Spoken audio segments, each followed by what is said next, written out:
Good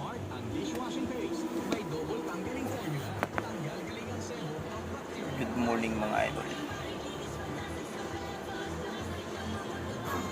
Pag nakabalot po yung group natin ganyan mga idol. Dalawa yan sa likuran mga idol. Mahaba na ito masyado mga idol. Sigurado. Maganda ng itsura. Pag nakatali. Ginagamitan natin ng ito kasi hindi po masyado mahaba mga idol. Pero pag haba na ito mga idol, isang tali lang yan.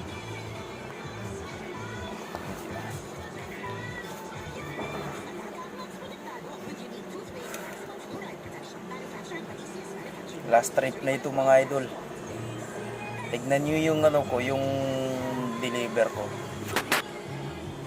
Ito. Orange. Saka mga paklans yan mga idol. Isipin nyo mga idol. Kada piraso dito sa mga dinideliver ko na ito na pagkain yan. No? Kada plastic yan. Yan po'y nagkakahalaga ng 350 pesos kada isa mga idol. So marami-rami ito mga idol kasi tatlong location po ang pupuntahan ko ngayon. Nasa mga 300 plus lang pieces nito mga idol. Isipin nyo, iba pa yung kaninang umaga na dinala ko sa Malati, Maynila mga idol. Pangalawang trip na ito.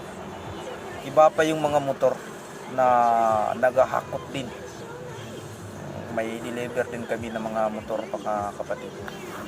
Pero ako hindi ako nag-deal sa motor kasi maitim na nga tayo tapos masusunog pa tayo sa araw.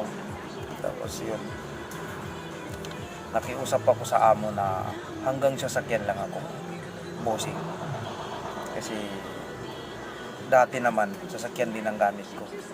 So kaya ko po mag-ride ng motor. So sa awa ng Diyos, naawa naman sa atin yung amo natin. So hanggang sasakyan lang tayo mga kapatid. Naka-FM po tayo mga idol, pero select natin.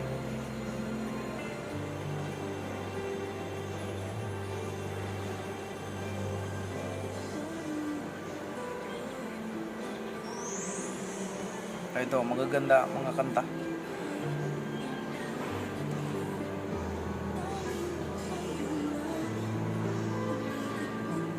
Yun. Sa'yo lang umiikot ang mundo niya. Sana kaya yung iba naiikot sa atin.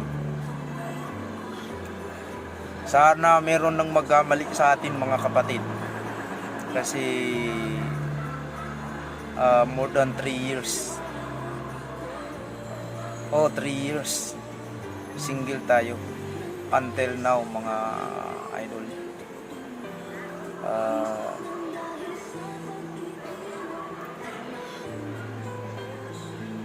Wala pa tayong na kita na dream girl natin.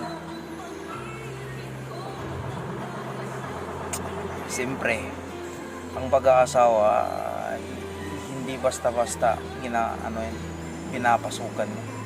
Kasi bawat tao may sariling mundo. So, kailangan mo mag-adjust. Ang lamig niya na. Hindi ka nagpa-fasting ah. Kaya ito yung kasama ko mag-deliver mga idol. Hello. Pero hindi na siya single. Single but committed. Pero single siya ngayon kasi wala dito yung asawa niya. Eh, panggas natin. Dito muna sa akin. Dami mong pera ngayon ah. Bayad ko lang yan kayo doon. Bakit? Ha? May hirap ako sa kanya. Ito, nairam ko sa'yo. Hindi, tama na yun yan. Sa'yo na yun.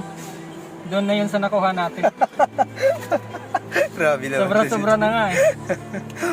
O sige, bawal na mga idol kasi paalis na kami.